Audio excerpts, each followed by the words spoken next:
2019 marks the 70th anniversary of the opening of the Greta migrant camp. In honour of this significant milestone, the Hunter Multicultural Communities has commissioned this short film to document the experiences and memories of camp residents and preserve them for future generations. The Greta site served as an army camp between 1939 to 1949.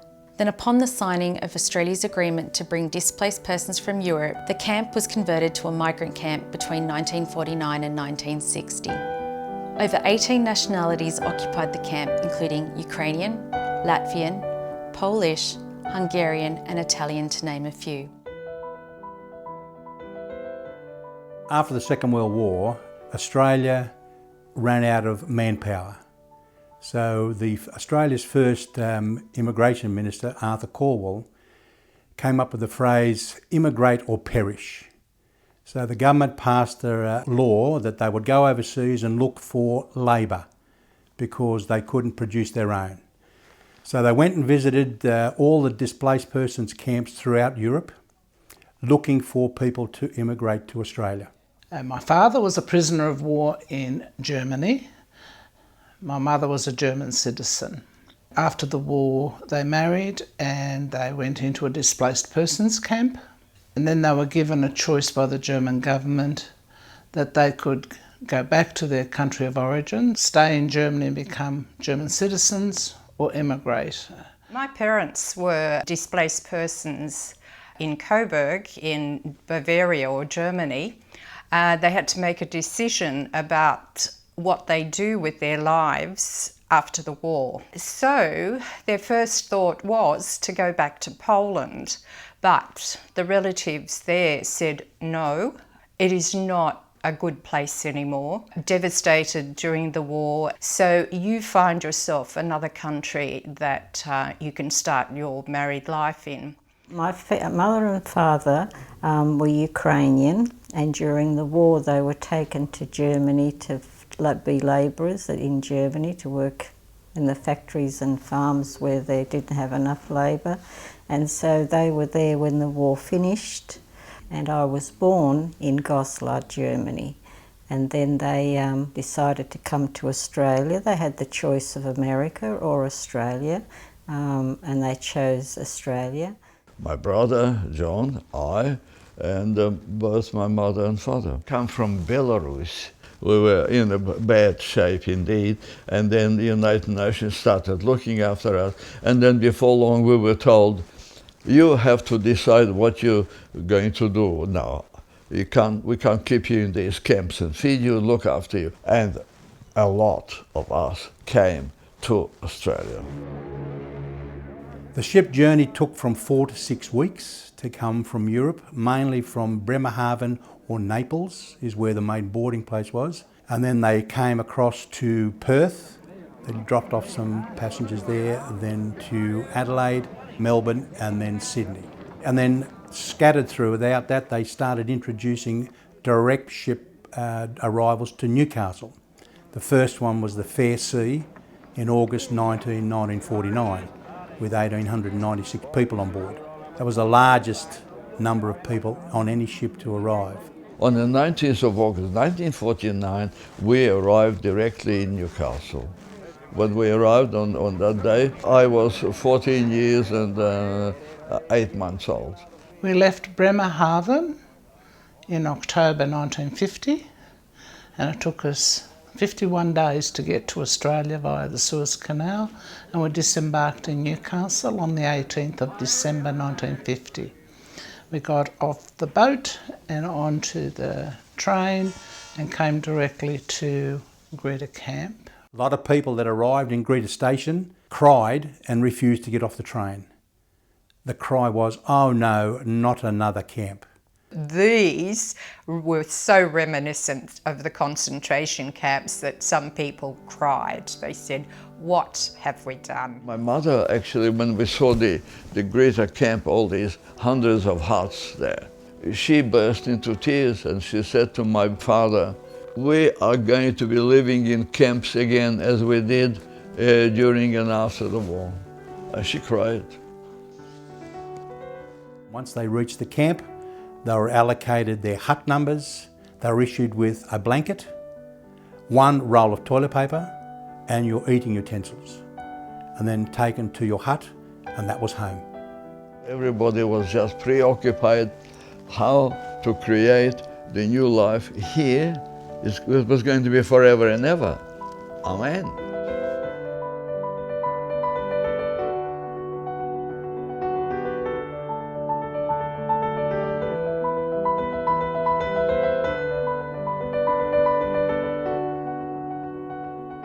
When the camp was established, it was divided into two camps, the Chocolate City and Silver City. This camp had its own power station, its own sewage, its own water, had its own hospital, X-ray, had its transport division. The eave of the hut was bird wire or chicken wire, so that about 20 centimeters of it, so the temperature outside was exactly the same as inside.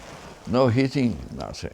There were no bathrooms, just an ablution block, which my mother had to wash her 2 children in. The laundry was a communal laundry, so you had to get on very well with the other women there. At one time in the camp there were 9,000 of us, 3 times more than the Greta township. Greta township was just on 3,000. There were 9,000 of us. Can you imagine the logistics of feeding those people? There were 32 different kitchens throughout the camp. The meals were served in the mess huts 3 times a day. There was lamb, it was mutton. It was really mutton, real old aged lamb. One of the main sources of food in the camp was mutton. Mutton, mutton, mutton. Mutton baked and boiled, and if you have smelt mutton, it is quite an overpowering smell. So what the people were doing was actually taking the food back, chopping it up, putting it together to make a goulash, which was more appetizing than this awful bland food these people ate. My parents were assigned to work in the kitchen. My father, one stage, made some Polish food, some sauerkraut. So it's like very thick and it's very tasty. So he was making that soured milk. And there was a health inspection and he was charged for trying to poison the residents of the camp because they didn't understand. For the children there, they had a great time. It was an open field. There was no fences. You could go anywhere you liked, and they did. We were just left to our own devices. People just looked to see if we're okay, but we roamed the bush and we roamed the hills and the paddocks, and nobody worried about it because they knew that we were safe. I remember playing around. It was just running around the buildings and playing with the other children. Yeah, it was just all open, you know, lots of buildings there. The time went very quickly for us. There was 2 schools on the site, which was one in Silver City and one in Chocolate City, and they were the public system. They were English-speaking teachers and principals. We couldn't speak each other's language. There were Estonians and Russians and Germans and Italians. We spoke our own language, but we communicated. There was no problem there. We played together and communicated in some way. The difficult thing for these migrant kids, let's say, or youngsters, was to pronounce this, that, those. It's the TH. This, that, those. And eventually things came to light. My brother John is 2 years younger than I, and he hasn't got a speck of accent. Both Mum and Dad, their English wasn't very good at all, and reading was even worse. And here I was learning to read, and I was expected to read the mail to them and translate it for them. So I remember Dad saying to me, "But you're going to school, you should be able to read this." And I'm saying, well, it takes a little while to learn to read it properly, you know. My parents' English started off, they had very little English, if any. It wasn't till they went out into the community and started mixing in the workplace that their English picked up. And their English, both English, became very good in the end, but it's a difficult language to learn. My father, when he came, he was asked to work for the Electricity Commission because people were given jobs to help pay off their passage. He started working for the Electricity Commission, and their job was to put the big power lines between Sydney, Newcastle and beyond. So he had to travel and live away from Greta. The deal was that you would come, the government would pay the ship fare, but you had to sign up to work for someone for 2 years. That was your payback of your fare. And this job ranged from being sent to the cane fields in Queensland to the Snowy Mountain scheme in near Canberra. If you didn't agree, you had to leave the camp and find your own accommodation and your own job.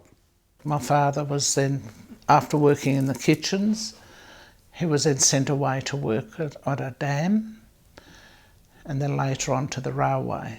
So there was only Mum and me. And weekends the men came home. They came home to the camp to visit their wives and children, depending on where the location is, sometimes every fortnight, sometimes once a month, sometimes once every 3 months, and with the Snowy, lucky to get time off every 12 months. When the men folk came home from working during the week, mostly it was a happy occasion, and there was always surprises, chocolates or stuff that wasn't available in the camp. And it was like a big party often. There were parties and there were dances, and actually I've got some photographs of parties, and there was quite a lot of rejoicing. There was plenty of drinking, plenty of reminiscing, and plenty of singing. And at the end of the weekend, the children and wife would accompany their fathers or husbands back to Greta Station and cried all the way. I remember one time I cried so hard when my father was leaving that he took me with him, but he didn't tell my mother. They strived to do better. They realised that this was going to be their home. They did appreciate getting the chance for a new start and a new beginning, and they worked hard to get out of the camp as well. Time went quickly, and then they wanted to find somewhere where they could have a house, and they went and found a 2.5 acre and a house at Barnsley. When we finally did move out to our first home at Islington, I dreamt of going back to Greta every night. I just could not believe that we were now living in this little cage with hardly any ground around it. And I pined for Greta so much and for the kids there. There was a large population of Polish people that went to Maitland. Another group of Russians ended up at Madawi, and they started chicken farming and orchard growing. In Newcastle, there was a diverse of people that settled in Newcastle. Even in Greta town, there was a large number of Ukrainians who didn't go any further than 3 kilometres away from the camp. They settled in Greta. The effect on the Hunter Valley was immense, because a lot of people got jobs eventually here, a lot settled here, and a lot in Newcastle. Everybody spread out, but they used to all visit each other still and, have weekend meals together and everything like that. The Poles, apart from the British, became the largest group of people that came into Australia and came through Greta camp. So there is a large Polish population here in Newcastle. So the communities did diverse and expand throughout through the Maitland and Hunter Valley. And those signs are still today there. There's many communities throughout the Hunter Valley that started their life at Greta camp. My father was a patriot, and he told me so much about Poland that I really, really wanted to see his Poland, the one that I heard so much. And unfortunately, he died at the time of the earthquake in Newcastle.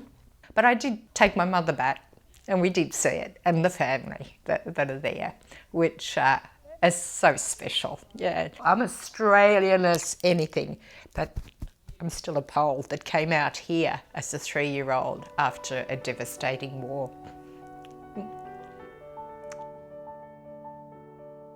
During the mid-50s, late 50s, the government decided to finally sell the camp because it was costing money. There wasn't enough migrants coming through. When everything was finished, my Uncle Nick had to lock the key, and that was it. That was the end of the camp. 100,000 people lived, ate, slept, drank, danced, and did other things through the camp. How did it affect me to live in a multicultural society, as it was in Greta camp? I like to think that it made me more tolerant of people, much more sympathetic to other nations coming in later years. I think I tend to understand it a bit better. Some people understand, oh, they're coming here to take something from us, whereas I know that's not true. They're coming to contribute and have a better life.